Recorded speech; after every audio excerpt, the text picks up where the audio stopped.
ಸಮಾಧಾನ ಮಾಡಿದ್ದೀನಿ. ನನಗೆ ಹೇಳೋಷ್ಟು ನಾನು ಅವನು ದೊಡ್ಡವರು, ಸೀನಿಯರ್, ಮೋಸ್ಟ್ ಸೀನಿಯರ್ ಅವರು.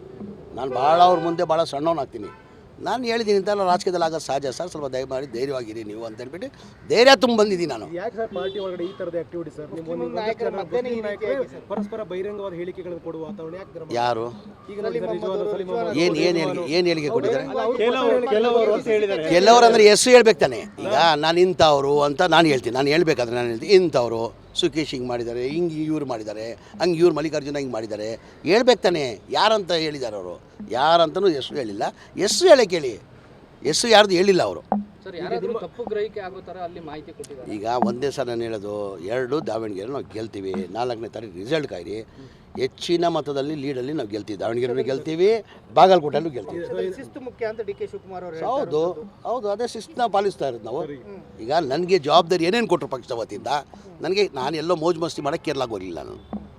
ನನಗೆ ಜವಾಬ್ದಾರಿ ಸ್ಟಾರ್ ಕ್ಯಾಂಪೇನ್ ಆಗಿಬಿಟ್ಟು ಕೇರಳ ಜವಾಬ್ದಾರಿ ಕೊಟ್ಟಿದ್ದರು. ಅದು 8 ಡಿಸ್ಟಿಕ್ ಕೊಟ್ಟಿದ್ದರು. 8 ಡಿಸ್ಟಿಕ್ ಕೊಟ್ಟಿದ್ದರು. ನನಗೆ ಆ್ಯಕ್ಚುಲಿ 7ನೇ ತಾರೀಕುವರೆಗೂ ಇತ್ತು.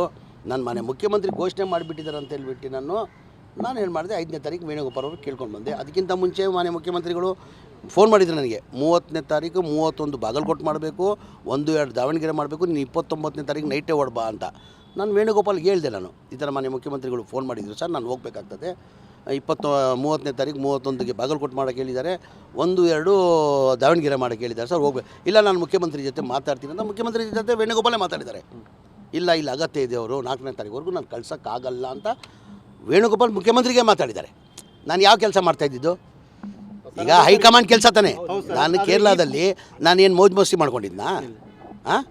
ನಾನು ಮಾಡಿದ್ದು ಪಾರ್ಟಿ ಕೆಲಸನೇ ಮಾಡಿರೋದು. ನನ್ನ ಜವಾಬ್ದಾರಿ ಕೊಟ್ಟರು 5ನೇ ತಾರೀಕು ಮಾಡಿ ಅಂದ 5ನೇ ತಾರೀಕು ಬಂದಿದ್ದೀನಿ. 6-7 ಬಾಗಲಕೋಟೆ ಅಂದರು, ಬಾಗಲಕೋಟಲ್ಲಿ ಮಾಡಿದ್ದೀನಿ. ಅಗತ್ಯ ದಾವಣಗೆರೆಯಲ್ಲಿ ಇದ್ದರೆ 7ನೇ ತಾರೀಕು ಬರ್ತೀನಿ ಅಂತ ಹೇಳಿದ್ದೀನಿ. ಕರೆದಿದ್ರೆ ನಾನು ಬರ್ತಾಯಿದ್ದೆ.